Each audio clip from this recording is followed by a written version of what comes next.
Pluribus, Season 1, Episode 8, Charm Offensive. What'd you think, Mr. Tenney?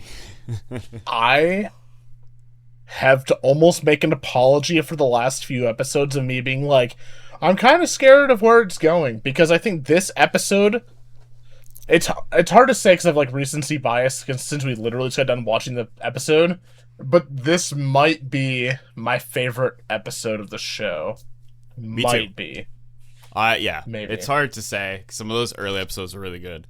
But I thought this episode was great. So, what'd you like about This it? episode, I like how this episode was giant carrot and stick with the audience, to where, like, in the first bit of the episode, spoiler alert, by the way, people, it kind of goes off on the notion that she's falling for, like, the Pluribus people, like a Stockholm syndrome kind of thing, which is, like, my biggest, like, actual complaint about the last, like, two episodes is, like, it felt a little bit too rash that she would just be like, hey, I'm one of you guys now. Like, not actually, but, you know, just, like, being like, I'm so sorry for trying to kill you, and then just, like, this episode did that, but then it carrot and sticked in the best way, where I literally said, like, right before it showed the scene, I was just like, oh, is this a giant ploy to, like, get information about the creatures so she can, like, fucking use it against them? And as I'm saying that, she opens up her fucking wall or TV or something, and it's just like a giant, like, whiteboard of the shit she had earlier, and just like a bunch more notes. And I was just like, in that moment, I as a viewer felt like my biggest fear for the season and the show in general was, like, solved. I was just like, okay, so we're not going down, like, she's falling completely for the Pluribus. Like, it's like a push and pull relationship this episode, because, spoiler alert, she has sex with one of the Pluribus, but Pirate Lady. But the very interesting thing is that the pirate lady starts using pronouns of I, as in, like, Carol's basically trying to be more personal with, like, the pirate lady, instead of, like, being like, we the Pluribus, we the virus. And then the pirate lady starts, like, zoning out, and then, like, I think that was just, like, literally her, the original person subconscious, like, fighting with the disease, or whatever the hell the Pluribus is, Pluribus.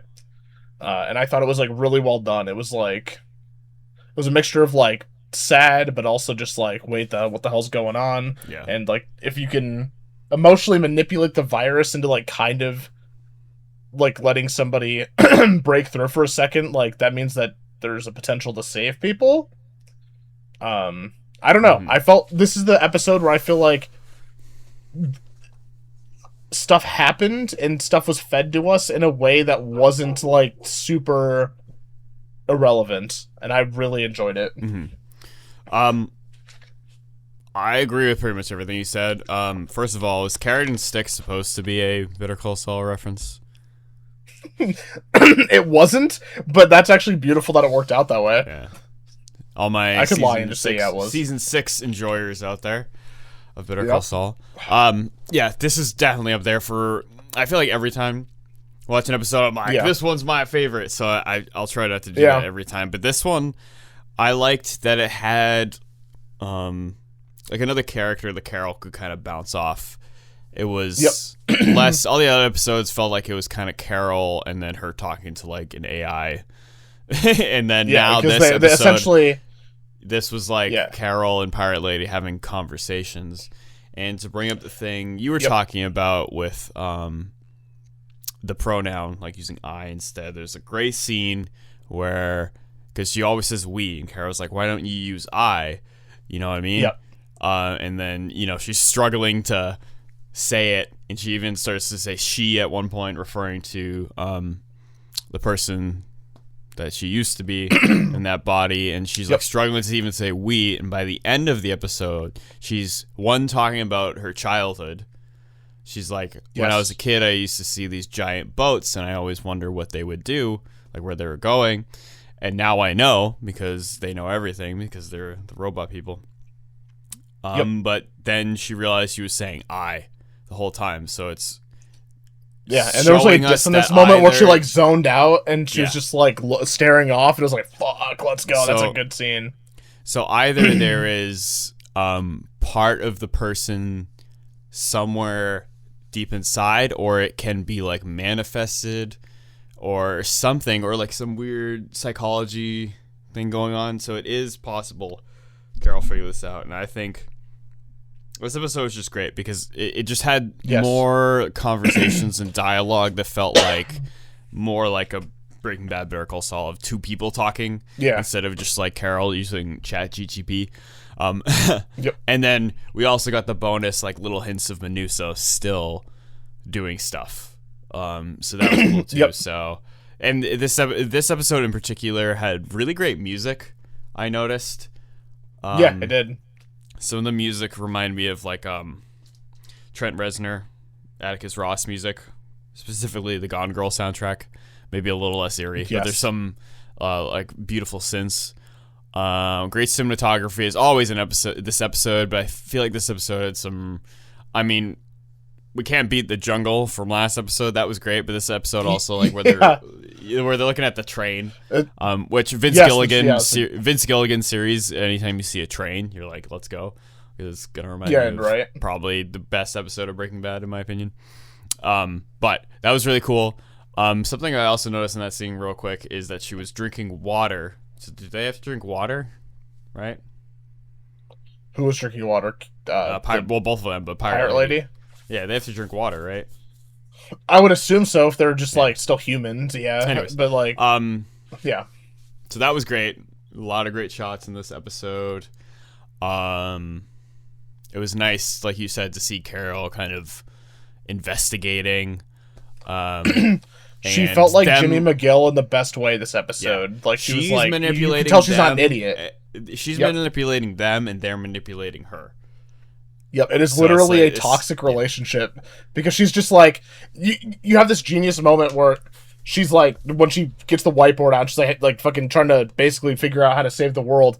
But then later that episode, she sleeps with the person. She's like, I need to like stop this, even though you're gonna leave me. But which do is you like think fucking that like, was her trying to get more information, or do you think she was actually like? Seduced? I think that was an actual vulnerable moment because her maybe both, but I think it was an actual vulnerable moment when she was just like, I basically have to like put a stop to this, and even though like you're my one connection I have left on the planet, like I will sacrifice you guys to like. Save the world, basically. She is also like being alone. Basically not made because they found someone on Earth that already looked like that. Yeah. But basically, her dream girl, like it looks like her fiction. Yes. Excuse me. Her fictional person that she created. So it's like it's like if you were the like last person on Earth, and then like. Literally, your dream girl's just like, hey, there, I love you, like giving you everything you wanted. It's exactly. It's kind of easy to see why how she would get wrapped up into this. But on the other hand, you still have Menusos, who is like taking people hostage and like get me the fuck out of here. I hate all of you. They did a literal complete parallel storyline between. So Carol, when she injured one of the Pluribus, she's like kind of Stockholm syndrome, was like, oh fuck, I didn't mean to like. I don't want to hurt these people, and like was almost the exact opposite, where she's like, I'm in debt to you. Menusos wakes up from surgery and like grabs a scalpel and like threatens to execute one of them on the spot. And I was like, that is like great writing. When it's great writing when there's like actual differentiation with the characters and like how they would react to situations. I thought that was really good and showed that like I don't know. Mm-hmm. That there's actual variety in the writing and the characters. Great humor in this episode as well. I thought the was it Croquet? Third player? Yes, yeah. Oh, yeah. I thought Carol. I thought that scene was amazing. Like it was very good because comedic like, as well, but it also like it was one of those things we were talking about during the episode of like sometimes predictable is good. Of like you have an idea in your head and it's like. What you are thinking of, and it's like, well, they should bring this up, they should do this, and then they actually do it, and you're like, okay, that makes sense. So in my head, I was like, oh, well, of course, Pirate Lady's winning because she has every like pro sports person player on Earth. She knows all the strategies, and Carol's like, well, that shouldn't help with like, physical ability, but like it definitely would still help to like know how to there is a mental part of it. So I thought that, and then they immediately brought it up. So it's like, I love that. You know what I mean? Because sometimes predictable can be a good thing of like, I hope this is going this way, because that would be brilliant if they did that. You know what I mean? And then sometimes in a movie or show, that's not what happens. And it's like, dude, that would have been like the perfect way to go, but you went this other way. So exactly. Sometimes predictable can be a good thing. It's all about knowing how you write your characters, because something can be unpredictable and good and unpredictable and bad. Like, for instance, like Rian Johnson's like fucking Last Jedi, very unpredictable, but like that doesn't mean it's good. Like it's just like Carol could have like shot Pirate Lady with an RPG this episode, and Menusos could have had like fucking an orgy with the Pluribus. It'd be like super out of left field. It wouldn't be good, but it'd be like, you didn't predict that, but it doesn't mean good. But same on the other foot of like, if you start to know the characters better and you're like, oh, I wonder if they're going to do this, and then they do it, it can feel rewarding to pay attention to a show and the characters. Carol just like mind communicates with Menusos and his shirt is up. Yeah. Oh god. And then Pirate Lady floats in space. I think this is like the third time we brought up Rian Johnson in this. I don't mean to be like an absolute asshole, but like it's a good like cautionary tale and storytelling for like movies and stuff. But it's like, funny because he directed 3 episodes of Breaking Bad. Yeah, which were really good episodes. Like like masterpiece episodes. Fly. Yep. And then oh my god, I'm blanking on the name. Ozymandias. And there's another one that's like just like more of a low key episode that I forget the name of in season 4. A good episode, but like not a like fucking Ozymandias. Yeah, but Fly is one of the best, and his directing in that is fantastic. And Ozymandias is obviously one of the best episodes of the series, probably number 2 with tied with the train one that I just mentioned earlier. Yeah, it's hard to say. Some people might call me crazy for that, but I think that train episode is fantastic. I agree. I think it's hard to say. I don't think Rian Johnson's inherently a bad director. I think he directed a bad movie. I haven't seen anything else from other than I've literally 2 spectrums. We have Last Jedi, and then we have fucking Fly. So it's just like, what? Oh, you watched Glass Onion? I mean, crazy side tangent. I've seen his 3 Knives Out movies, and I've seen Looper. I think he's a good that's right. He wrote Looper. I think he's a good director. Sometimes good director. I think he's a much better director than he is a writer. I think his writing is a little iffy, but he's a good director. Even though some of the stuff, especially in the last 2 Knives Out movies, was like badly directed, but his directing in Breaking Bad is absolutely fantastic. I mean, it's also like, the writers and the acting in Ozymandias, it's hard to fuck that up. But, still the directing is like that's spoilers for Breaking Bad season 5. That's shot with Skylar running out of the driveway after Walt as he leaves, and she like falls down crying with blood. Like, that's an amazing shot. So, I mean, Rian Johnson's also kind of an asshole, so I don't feel bad like calling him out. Point being, like, this episode he's not an asshole, but he's also like yelled at people that don't like his movies for criticizing. But it's also I can understand like being defensive about it, because like if somebody was basically just like, if I wrote, I don't know, The Last Jedi, which I never would because holy shit, and people were just like to me fucking send me death threats, I'd probably be pissed too. I'd be like, what the fuck? But like, exactly. Anyways, he enough. Takes it, Fucking Rian Johnson, like, honestly, I'd have a beer with him. Anyways, I'd have a beer with him. I think my favorite like, man, why did you write that one scene? Yeah, true. And then we get into like a fucking brawl, a bar fight, and he just like fucking brain me with a chair, Ezra Miller style.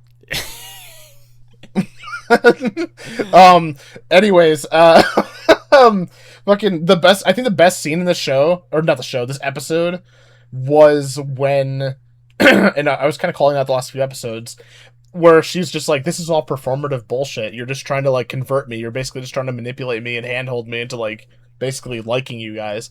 And she's basically just like, yep. I was just like, yeah, okay, cool. They're just like straight up fucking going with it. It felt kind of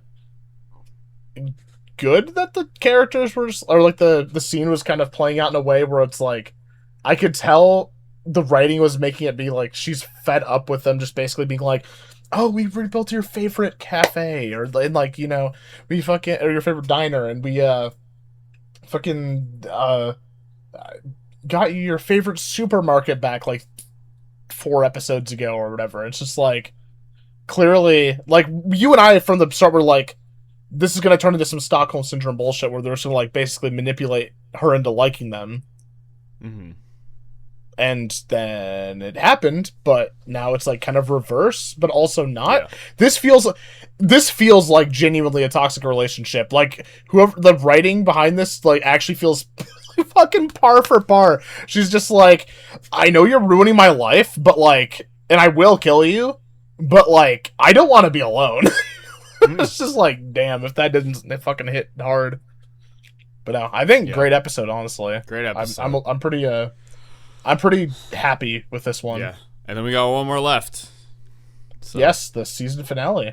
We'll see. Which I somehow have not seen any spoilers at all for any of the show, and I fucking can't believe it because I always get spoiled. I did get one spoiler for this episode, but that's fine. Oh, the makeout scene. Yeah. Unfortunate, but it is what it is. Any last predictions for the finale? Season finale prediction. I think that we're gonna have a Carol Manousos meetup, but I feel like it's gonna blue ball us into like it. I don't want it to, but I think it is. I think it's gonna be that like the last shot is them like meeting each other. And it's going to be like, oh, shit, there's another person. And she's going to be like, you're the one whose mother I called an asshole in Spanish on the phone or whatever the hell. Yeah. Like, fucking 7 episodes ago. I think there will be like a moment and then it'll just like go and be like directed by Vince Gill again. I think we're going to get more than that, mostly because, I mean, not really spoilers, but the IMDb picture is like literally them shaking hands. So. Oh, really? Yeah. Please, imagine that's the final shot. Please, IMDb, don't do this to me. That would suck. So I think they're gonna meet up for real and either discuss a game plan and agree immediately on what to do and like plan for it, or there's gonna be a little bit of a disagreement. Like Medusa's like, let's fucking kill them all, and Caro's like, let's find a more peaceful way. I feel like there's gonna be like some great comedic setup for season 2. Basically. I feel like there's gonna be some comedic, like, fucking back and forth, because I feel like Carol's gonna be like, I've been thinking about joining them, and Manousos is just gonna be like, you fucking idiot! Like, you know, like, it's just gonna be like, you're literally insane, and then... Manousos just fucking kills her. Yeah, fucking just machete. Just fucking crazy. Yeah. Cool, what do you rate this episode out of 10? I think it's honestly... I might go, like, 9.3. 9.3, nice. I'm gonna go 8.8. Oh, Josh hated it. He's fucking pissed, dude. Josh hates the show. Every time we stop recording, he's just like... Every time we get off recording, he's like, dude, fucking Vince Gilligan's the biggest overrated piece of shit director ever. I've pretended to like all these drug shows for the last 10 years, and it's given me nothing. And, like, I don't know why he keeps doing the channel, guys. It's just, like, kind of fucking sick, if you ask me. I cannot hear your guitar at all. It's alright. I think the highest score I gave was an 8.9, but I forget which episode that was for. So I'll go 8.89. 8.89. Ooh, fucking the next decimal point over is crazy. We're adding some new numbers into this. But yeah, it's hard to say for this type of show because it is. Especially we don't know where it's gonna go. Finished it, yeah. We could be looking at this in 7 years in the future when the show's like concluded. Do we think the show will conclude in 7 years? If it takes like 2 years to get a season, do you think it's 4 seasons? Are we confirmed that season 2's happening? Has it been picked up for? It got renewed after like the first episode, I thought. Oh, okay, never mind. I think I could be wrong on this. I might be placing shows, but I think it got renewed. Yeah, I'm very curious. I feel like season 2 is gonna be like a kind of bring everything to the next level.